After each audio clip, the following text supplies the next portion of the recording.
जय हिंद साथियों, आज हम कॉलेज व्याख्याता भर्ती परीक्षा 2000 पेपर का पेपर 3 सॉल्व करेंगे। ये पेपर 2016 में हुआ था।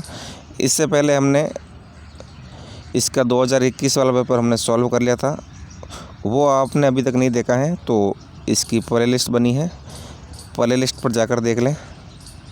दोस्तों, बहुत ही महत्वपूर्ण होता है किसी पेपर क्रैक करने के लिए उसके पेपर को सॉल्व करना। तो शुरू करते हैं हम। पहला सवाल, रम्मत क्या है? रम्मत एक लोक नाट्य है और बीकानेर की रम्मत सबसे ज़्यादा प्रसिद्ध है। अगला है, मोरचंग क्या है? देखिए, मोरचंग एक वाद्य यंत्र है और ये सुशीर वाद्य यंत्र है। सुशीर यानी जो फूंक से बजाते हैं उसे सुशीर वाद्य यंत्र कहते हैं। अगला है, निम्नलिखित में से कौन सा शासक जालौर के चौहान वंश से संबंधित नहीं था? तो देखिए, वत्सराज है, ये गुर्जर प्रतिहार शासक था। बाकी कीर्तिपाल, उदय सिंह और समर सिंह जालौर के चौहान वंश से संबंधित है। आप इसको सही से पढ़िएगा। बौद्ध धर्म से संबंधित पुरातात्विक अवशेष कहाँ से मिले हैं? तो बौद्ध धर्म के अवशेष बेराट जयपुर से मिले हैं। बेराट को विराटनगर भी कहते हैं। 1857 में कोटा में विद्रोह का नेता कौन था? तो सही उत्तर जयदयाल होगा। जयदयाल और मेहराब खां 1857 की क्रांति के विद्रोही नेता थे। कुशाल सिंह ये आउवा के ठाकुर थे। राम सिंह कोटा के शासक थे और बख्त सिंह जोधपुर के राजा थे। कौन सा मेला वर्ष में 2 बार आयोजित होता है? तो करणी माता का मेला वर्ष में 2 बार जब नवरात्रा लगते हैं तब आयोजित होता है। अगला सवाल है, बीकानेर के मथारण समुदाय के संबंध में दिए गए निम्नलिखित कथनों को सावधानी से पढ़िए। बीकानेर चित्रशैली के विकास में इसका प्रचुर योगदान है, ये बिल्कुल सत्य बात है। महाराजा अनूप सिंह के काल में मथेरण समुदाय को संरक्षण मिला, ये भी सही है। मथेरण विशेषकर शासकों के व्यक्तिगत चित्र उकेरने के लिए जाने जाते हैं, ये भी सही है। मथेरण जो अपने आप को महात्मा भी कहते हैं, एक जैन समुदाय है, ये भी सही है। तो दोस्तों, इसका सही उत्तर होगा ये सभी चारों सही है। अगला है, तिमणिया पहना जाता है। तिमणिया कौन पहनता है दोस्तों? तिमणिया महिलाएं पहनती है, गले के अंदर पहनती है। ये बोली दी गई है और जिले आपको मिलाना है। जगरोती आपको पता होगा, जगरोती करौली की बोली है। डाटी बाड़मेर की है। नागरचौल टोंक की है और दावड़ी उदयपुर की है। आप इसे मिला लें। 4 3 देखिए, 4 3 2 1, तो पहला सही है। अगला सवाल है, 10वीं शताब्दी का प्रसिद्ध अंबिका मंदिर कहाँ स्थित है? तो 10वीं शताब्दी का अंबिका मंदिर है जगत उदयपुर में। आहड़ तो सभ्यता है। ओसिया का सच्चाई माता का मंदिर और सूर्य मंदिर प्रसिद्ध है। नागदा का एकलिंग जी मंदिर जो बप्पा रावल ने निर्माण करवाया वो है। मेवाड़ पुकार क्या है? मोतीलाल तेजावत द्वारा तैयार एक मांग पत्र था जो महाराणा मेवाड़ को प्रस्तुत किया गया था, ये भी ध्यान रखना है। मेवाड़ प्रजा मंडल का साप्ताहिक अखबार नहीं था, ये अलग है। केसरी सिंह बारट द्वारा रचित शौर्य गाथा कौन सी थी? चेतावनी का चुंगटिया। और जयनारायण व्यास द्वारा संपादित पत्रिका, इसके अंदर एक तो पीप थी मासिक पत्रिका, और अगला है, गलत युग्म को पहचानना है। ये बादली चंद्र प्रकाश देवल की नहीं है, बादली है चंद्र प्रकाश बिरकाली, तो ये देवल गलत है, देवल अलग है। राधा सत्यप्रकाश जोशी की, ये सही है। और मेघमाल सुमेर सिंह शेखावत की है। और बाथा में भूगोल हरीश भादानी की है। राजस्थान में किस भौतिक क्षेत्र में मुकुंदरा की पहाड़ियाँ स्थित है? तो मुकुंदरा हिल्स हाड़ौती क्षेत्र की है, ये आपको पता ही होगा। अनास, एरा व सोम किस नदी की सहायक नदियाँ हैं? तो दोस्तों अनास, एरा व सोम माही नदी की सहायक नदियाँ हैं। डेगाना किस खनन के लिए जाना जाता है? डेगाना टंगस्टन के लिए जाना जाता है। अगला सवाल है, निम्न में से कौन से झीलों का युग्म राजस्थान में कत्ता या अकेसिया कटेचू का मुख्य उत्पादक जिला है?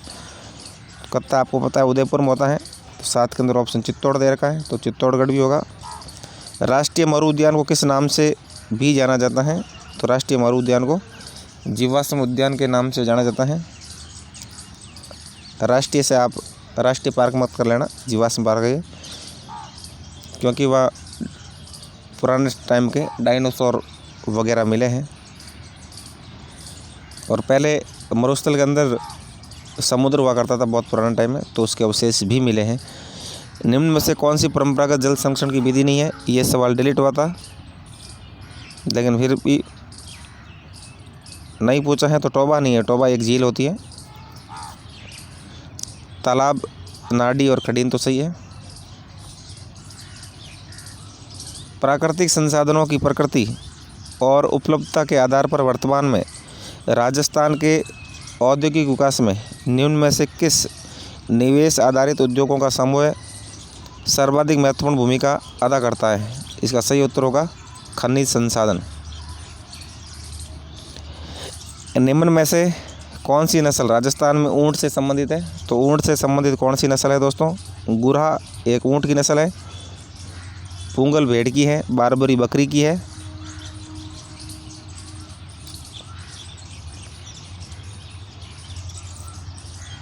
और मेवाती नस्ल भी दोस्तों ऊंट की नहीं है। राजस्थान में किस जनगणना वर्ष में सर्वाधिक जनसंख्या दशकीय वृद्धि दर अंकित की गई? तो इसका सही उत्तर होगा 1981 में सबसे ज़्यादा वृद्धि दर अंकित की गई। और सबसे ज़्यादा कमी की बात करें तो 1911 से 1921। और भारत की जनसंख्या वृद्धि दर की बात की जाए तो 1971 आएगा, 81 राजस्थान का है। राजस्थान के निम्नलिखित किन जिलों में लाल लोमी मृदा पाई जाती है? तो आपको ध्यान रखना है, डूंगरपुर बांसवाड़ा में लाल लोमी मृदा पाई जाती है। निम्नलिखित में से कौन सा राजस्थान वानिकी और जैव विविधता परियोजना का उद्देश्य नहीं है? तो देखिए, वृक्षारोपण इसका उद्देश्य होता है, जैव विविधता संरक्षण होता है, जल संरक्षण होता है, बाढ़ नियंत्रण कभी वानिकी और जैव विविधता का उद्देश्य नहीं होता है। राजस्थान में शीतकालीन वर्षा का कारण क्या है? पश्चिमी विक्षोभ से शीतकालीन वर्षा, जिसे मावट कहते हैं, जिससे फसलें ख़राब हो जाती हैं। रबी की फसल कटने के टाइम आती है, पश्चिमी विक्षोभ होती है। और दक्षिणी पूर्वी मानसून से जो राजस्थान में जो अधिकांश वर्षा होती है दक्षिणी पूर्वी मानसून से होती है। या भारत की बात करें, भारत में भी दक्षिणी पूर्वी मानसून, जिसकी 2 शाखाएं हैं, अरब सागर शाखा और बंगाल की खाड़ी, ये दोनों शाखाएं दक्षिणी पूर्वी मानसून की है। और उत्तरी पूर्वी मानसून लोअर तवा मानसून है, जिससे तमिलनाडु में वर्षा होती है। स्थानीय हवाएं, ये लू वगैरह ये होती है, हरमटान स्थानीय हवा कहते हैं इनको। सिरोही ज़िले में तीव्र ढाल युक्त और कटी फटी पहाड़ियों का स्थानीय नाम क्या है? तो भाकर कहते हैं उसको, ये आप ध्यान रख लें। गिरवा उदयपुर में अंदर है। ऊपरमाल बिजोलिया के आसपास जो क्षेत्र से ऊपरमाल कहते हैं। बोराट भी ये राजसमंद के आसपास वाला क्षेत्र है। कौन सी नदी अंतः प्रवाहित नदी नहीं है? तो अंतः प्रवाहित आपको नहीं पूछा है तो नहीं बतानी है। खारी नदी अंतः प्रवाहित नहीं है, क्योंकि खारी बनास की सहायक नदी है। साबी, काकनी और कांतली अंतः प्रवाहित नदी है, यानी जो बंगाल की खाड़ी और अरब सागर में नहीं गिरती और किसी झील वगैरह क्षेत्र के अंदर विलुप्त हो जाती है। वर्ष 2011-12 में राजस्थान के निम्न जिलों में किस जिले में सर्वाधिक वन क्षेत्र थे? तो सही है उदयपुर। 2011-12 का पूछा है और अभी भी उदयपुर है सबसे ज़्यादा वन क्षेत्र, और 1% भी उदयपुर के अंदर है। इस चीज़ का आपको ध्यान रखना है राजस्थान में। और परसेंटेज के लिए मैंने ट्रिक बनाई थी, उदय प्रताप सिंह। पहले उदय का मतलब उदयपुर, फिर प्रताप का प्रतापगढ़ और सिंह का सिरोही। ये परसेंटेज के अंदर है। और सर्वाधिक क्षेत्र की बात करें तो पहला उदयपुर है, उसके बाद में अलवर आ जाएगा और फिर प्रतापगढ़। राजस्थान में कौन सी भेड़ की नस्ल नहीं है तो आपको बताना है मालवी, ये गाय की नस्ल है। बाकी मालपुरी, सोनारी और नाली, ये तीनों भेड़ की नस्लें हैं। 2011 में राजस्थान में नगरीय जनसंख्या का प्रतिशत कितना था तो 24.90 आपको ध्यान रखना है। और ग्रामीण की बात कर ले तो 75.10, 100 में से ये निकाल दो। इंडिया के अंदर करीबन 31% है नगरीय जनसंख्या। राजस्थान में वालरा कृषि का एक प्रकार है। वालरा क्या है दोस्तों? वालरा एक स्थानांतरित कृषि है। वनों को जलाकर जो खेती की जाती है उसे वालरा कहते हैं। अभी तो नहीं होती है, पुराने टाइम में होती थी ये। मगरा क्षेत्र विकास कार्यक्रम राजस्थान में कब प्रारंभ किया गया दोस्तों? आपको मगरा क्षेत्र का ध्यान रखना है। मगरा क्षेत्र क्या है?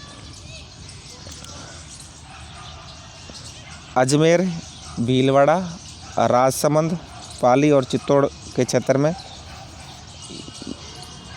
ये राजस्थान सरकार ने शुरू किया था मगरा क्षेत्र विकास कार्यक्रम। देखिए 1-2 कट गया, ये कट गया। ये वसुंधरा राजे के कार्यकाल में हुआ था।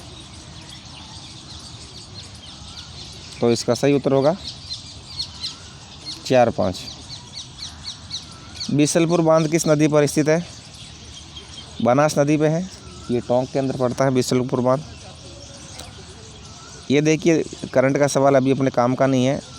अनुसूचित जाति की कितनी महिलाएं 14वीं राजस्थान विधानसभा के सदस्य हैं? तो आपको अभी 15वीं चल रही है, 15वीं के चुनाव भी हो जाएंगे कुछ टाइम बाद में। इसका एक ही ऑप्शन नहीं है। अभी तो 7 है राजस्थान में ऐसी की महिलाएं 15वीं विधानसभा में, लेकिन ये छोड़ दें आप। राजस्थान का कौन सा विधानसभा क्षेत्र एक से अधिक जिले में फैला हुआ है? 2013 के विधानसभा चुनाव में अभी भी वही है नाथद्वारा, पहले भी वही था। यहाँ से सीपी जोशी 1 वोट से हार गए थे। ये राजसमंद में भी है और उदयपुर में भी है। संविधान के कौन से अनुच्छेद अधीनस्थ न्यायालयों से संबंधित है? अनुच्छेद 233 से 237 और ये 214 से 231 है। ये हाई कोर्ट से संबंधित है, आपको ध्यान रखना है। राजस्थान लोक सेवा आयोग के प्रथम अध्यक्ष कौन थे?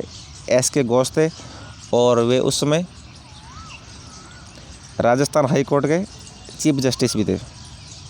अगला है राजस्थान में लोकायुक्त संस्था की स्थापना वर्ष 1973 में हुई, बिल्कुल सही है। और न्यायमूर्ति IID दुआ राजस्थान राज्य के पहला लोकायुक्त थे, यह भी सही है। और KPU मेनन राजस्थान के प्रथम उप लोकायुक्त थे, जो मोहनलाल सुखाड़िया के टाइम में मुख्य सचिव भी रहे। तो दोनों सही हो गए। राजस्थान में लोकायुक्त का कार्यकाल कितना होता है? 5 वर्ष या 65 वर्ष की आयु, जो भी पहले हो, ये लोकायुक्त का कार्यकाल होता है, आपको ध्यान रखना है। भारतीय संविधान का कौन सा अनुच्छेद उपबंध करता है कि प्रत्येक राज्य के लिए एक राज्यपाल होगा? अनुच्छेद 153 है, पहला ही पहला, जो बताता है कि प्रत्येक राज्य के लिए एक राज्यपाल होगा। राजस्थान महिला आयोग का कार्य निम्नलिखित में से क्या नहीं है? देखिए महिला उत्पीड़न से संबंधित शिकायत सुनना ये कार्य है। महिलाओं के संवैधानिक प्रावधानों के क्रियान्वयन पर निगरानी रखना ये भी है। महिला सशक्तिकरण हेतु प्रयास ये भी है। महिला उत्पीड़न के दोषियों को दंडित नहीं कर सकता है महिला आयोग, वो सिफारिश कर सकता है पुलिस से। तो ये सही उत्तर हो गया। राजस्थान में छावनी बोर्ड की स्थापना कहाँ पर की गई है? नसीराबाद के अंदर। नसीराबाद अजमेर में पड़ता है। राजस्थान में राज्य निर्वाचन आयोग का गठन कब हुआ था? 1954 में, सही है, आपको ध्यान रखना है। 94 के अंदर।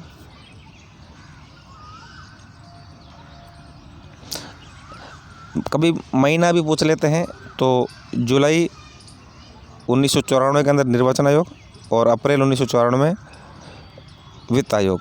राजस्थान में कौन सी पंचायत समिति एम पावर परियोजना की लाभार्थी नहीं है? ये करंट का सवाल था, इसे छोड़ दे आप, बिलाड़ा था उस।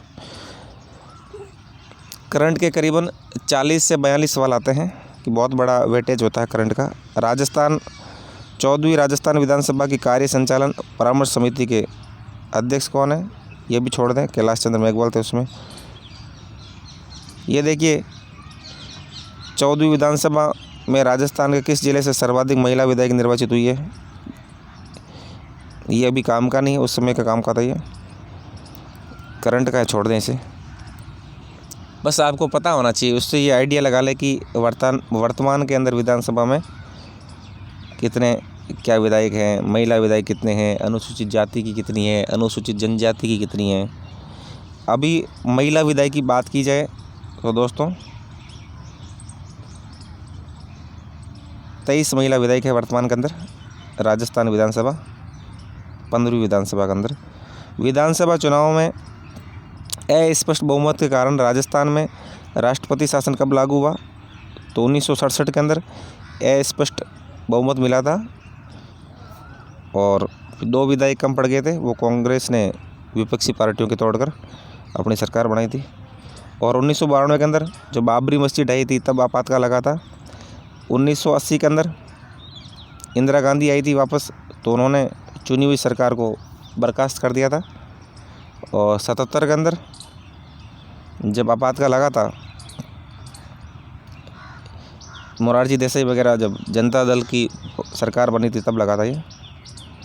निम्नांकित में से कौन राजस्थान विधानसभा के प्रथम गैर कांग्रेसी अध्यक्ष थे? तो दोस्तों गैर कांग्रेसी अध्यक्ष थे लक्ष्मण सिंह, और ये बने हैं भैरू सिंह शेखावत के टाइम में। आपको ध्यान रखना है 1977 की बात है। पहले गैर कांग्रेसी मुख्यमंत्री भैरू सिंह शेखावत और पहले गैर कांग्रेसी विधानसभा अध्यक्ष लक्ष्मण सिंह। ये करंट कहाँ है देखिए, राजस्थान में 31 मार्च 2016 तक पंचायत समितियों की संख्या। राजस्थान में आखिरी बार जब राष्ट्रपति शासन लगाया गया तो यहाँ के राज्यपाल कौन थे? एन चन्ना रेड्डी, 1992 की बात है। ये रघुकुल तिलक दिए थे 1980 वाले के अंदर। और पहला लगा था 1967 में, जो डॉक्टर संपूर्णानंद थे। किस विधानसभा चुनाव में राजस्थान विधानसभा की सदस्य संख्या 184 से बढ़ाकर 200 कर दी गई? ये 6ठी विधानसभा। तो इसका भी आपको ध्यान रखना है कि जो पहली विधानसभा थी उसके अंदर 1964 थे, 1952 में चुनाव हुआ था, फिर 1957 में हुआ तो अजमेर अंदर आ गया था, भी सीटें और चाहिए, तब हो गया 1976, थोड़ी बढ़ा दी।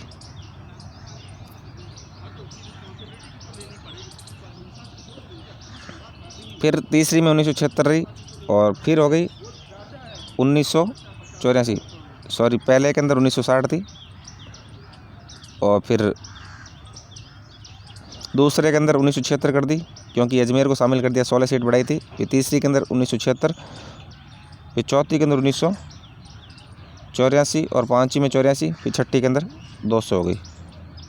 राजस्थान में किस वर्ष एकीकृत जल ग्रहण विकास कार्यक्रम प्रारंभ हुआ? तो 1989 के अंदर हुआ। ये दोस्तों ये पुराने कार्यक्रम होते हैं, जल ग्रहण कार्यक्रम, ये माडा कार्यक्रम 1974-75, कभी मगरा क्षेत्र, ये आते रहते हैं। जनवरी 2016 में किस जिले के जिला कलेक्टर ने चरण पादुका योजना बनाई है? करंट का है, छोड़ दें। कर राजस्व आय का सबसे बड़ा स्रोत क्या है? वैट है, वैल्यू एडेड टैक्स है, ये भी वैसे करंट का है। एपीएमसी अधिनियम दोस्तों ये करंट का है, आप इसे छोड़ दें। वर्ष 2014-15 में ये भी देखिए करंट का। राजकोषीय घाटा ये भी करंट का। अब करंट अभी 2014 का यानी 2016 में तो 7 साल पुराना करंट पढ़ने से कोई मतलब नहीं है। राजस्थान में ऊर्जा की धारित शक्ति करंट का है। पशुपालन सहित राजस्थान राज्य शुद्ध, ये भी छोड़ दें आप।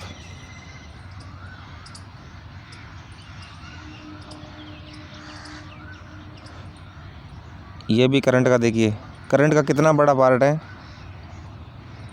ये भी करंट का। ऊर्जा विकास अभिकरण, इसका आप ध्यान रख लें 1985 के अंदर, जिसे रेडा बोलते हैं, Rajasthan energy development authority, REDA, 1985 में हुई थी। और फिर इसका पुनर्गठन करके 2000 ईस्वी के अंदर जो जोधपुर विद्युत वितरण लिमिटेड, अजमेर विद्युत वितरण लिमिटेड और जयपुर वितरण विद्युत लिमिटेड में डिवाइड कर दिया गया। उदय योजना ये भी दोस्तों करंट का है, आप छोड़ दें। राजस्थान सरकार की भामाशाह योजना, यह भी करंट का है। कितना बड़ा दोस्तों करंट का पार्ट है, 64 नंबर भी करंट का है। निर्मल ग्राम ये भी करंट का है। ये प्रति व्यक्ति आय चेंज होती रहती है, करंट का है उसमें 72,000 थी। यह भी करंट का देखिए, प्रत्यक्ष लाभ हस्तांतरण पहले भामाशाह हुआ था, वसुंधरा टाइम लाई थी, लेकिन अभी ये चेंज हो गया। 19वीं पशुधन गणना किस वर्ष की गई, ये भी करंट का चेंज हो गया, 2012 में हुई थी। उसके बाद 20वीं हो गई 2017 के अंदर। आपको 20वां ध्यान रखना। अभी 21वीं की अभी, और 21वीं 2022। आपको 21वीं ध्यान रखना है, 2022 के अंदर हुई। राजस्थान में किस जिले में जिप्सम का सर्वाधिक उत्पादन होता है, तो जिप्सम, ये सवाल डिलीट हुआ था। जैसलमेर में जिप्सम अच्छा खासा होता है, बाड़मेर होता है। बीकानेर होना चाहिए, बीकानेर आया नहीं, इसलिए सवाल डिलीट हुआ था। जैसलमेर में भी है। राष्ट्रीय सरसों अनुसंधान केंद्र सेवर की स्थापना 1993, ये ध्यान रख लें आप। जिला नवाचार कोष की स्थापना 13वें वित्त आयोग द्वारा, ये भी ध्यान रख लें आप। महात्मा गांधी पुस्तकालय योजना, ये करंट का है, आप इसे छोड़ दें। 14वीं विधानसभा में नेता प्रतिपक्ष, तो अभी 15वीं विधानसभा चल रही है और वर्तमान में नेता प्रतिपक्ष राजेंद्र सिंह राठौड़ है। देखिए कैसे कैसे सवाल आते हैं। राजस्थान का केंद्रीय विश्वविद्यालय अजमेर के अंदर स्थित है, किशनगढ़ के पास में, बांदर सिंदरी गांव में। जिला तथा राजस्थान के वन विभाग द्वारा जारी शुभंकर के त्रुटिपूर्ण युग्म को पहचानिए।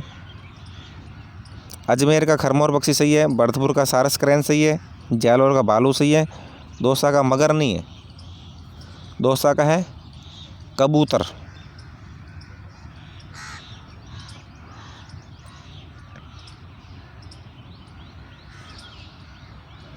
सोलहवीं लोकसभा में राजस्थान के निर्वाचित महिला सदस्य, अभी दोस्तों 17वीं लोकसभा चल रही है, इसलिए काट दें। केंद्र सरकार की स्मार्ट सिटी योजना के प्रथम दौर में चयनित, और अभी 2 महिला विधायक है वर्तमान के अंदर। एक तो भरतपुर से रंजीता कौली है और एक राजसमंद से है दिया कुमारी।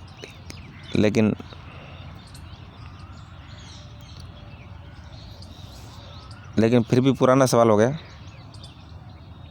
और एक और है जसको और मीणा है, शायद 3 होगी, वर्तमान में भी 3 ही है, उसमें 3 थी। केंद्र सरकार की स्मार्ट सिटी योजना के प्रथम दौर में चयनित राजस्थान के 2 नगर हैं, यह भी करंट का भी काट दें। भारत रूस सैन्य अभ्यास करंट का भी छोड़ दें, यह भी करंट का छोड़ देते कि 2015 का पूछा है। यह भी करंट का है, तकनीकी विश्वविद्यालय, और वैसे ये जयपुर के अंदर है, अभी वर्तमान में है। ये शगुन चौधरी करंट का है, वैसे 10 मीटर एयर राइफल की है ये शगुन चौधरी, अभी खेलती है, लेकिन करंट का ही मानो इसको भी। नंदघर योजना क्या है, ये देखो काफ़ी महत्वपूर्ण सवाल है। ये योजना आंगनवाड़ी केंद्रों के संचालन में सामुदायिक सहभागिता बढ़ाने हेतु प्रारंभ की गई, ये सही है, उत्तर 2 होगा। अनाथ बच्चों को घर प्रदान करना नहीं है, और एकल कामकाजी महिलाओं के बच्चों की देखभाल हेतु पालना गृह नहीं है। ये दोस्तों ये स्कूलों के अंदर खोले गए हैं नंदघर, आंगनवाड़ी केंद्र होगा। जितेंद्र राय गोयल करंट का सवाल है, आप इसे छोड़ दें। संसदीय सचिव, ये भी उस समय करंट का था। ऑपरेशन सरदबा, ये भी करंट का है। वैसे दोस्तों ये हर साल होता है, सीमा सुरक्षा बल करवाता है ऑपरेशन सरदबा, जैसलमेर में होता है। नए जिलों के गठन हेतु उच्च स्तरीय समिति, ये करंट का है, अभी रामा लुबाया है,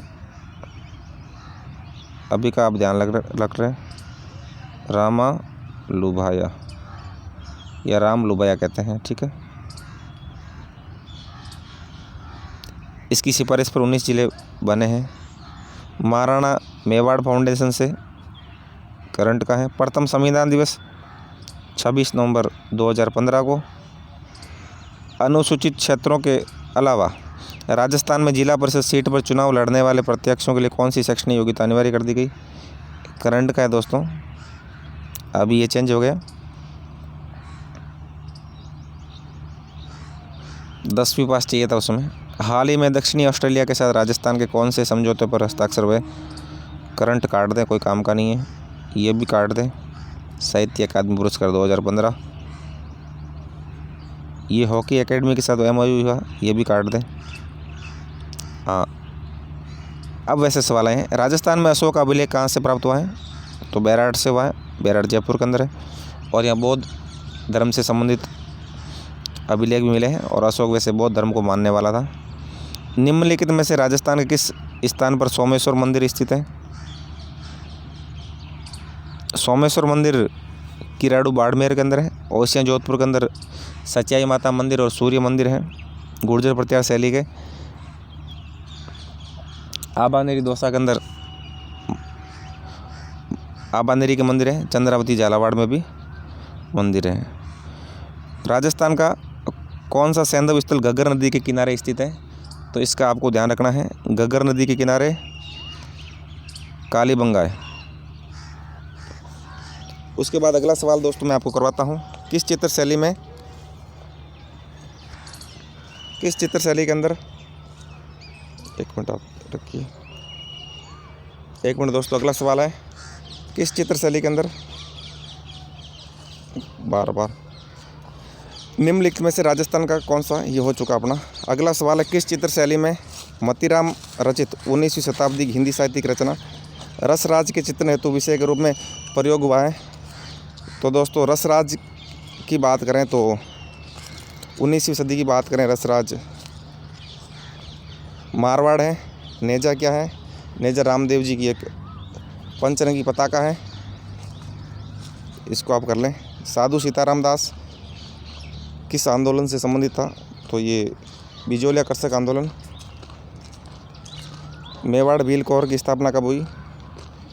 इसका भी आप ध्यान रख लें, 1837। राणा सांगा और बाबर के बीच ऐतिहासिक युद्ध कहाँ लड़ा गया? ये दोस्तों खानवा का युद्ध था 1527 ईस्वी का, ये काफ़ी प्रसिद्ध था। दोस्तों आपको मेरा वीडियो कैसा लगा है? यदि आपको मेरा वीडियो पसंद आया तो वीडियो को लाइक करें, चैनल को सब्सक्राइब करें तथा अपने दोस्तों के साथ अधिक से अधिक शेयर करें। आज के लिए बस इतना ही। जय हिंद, जय भारत।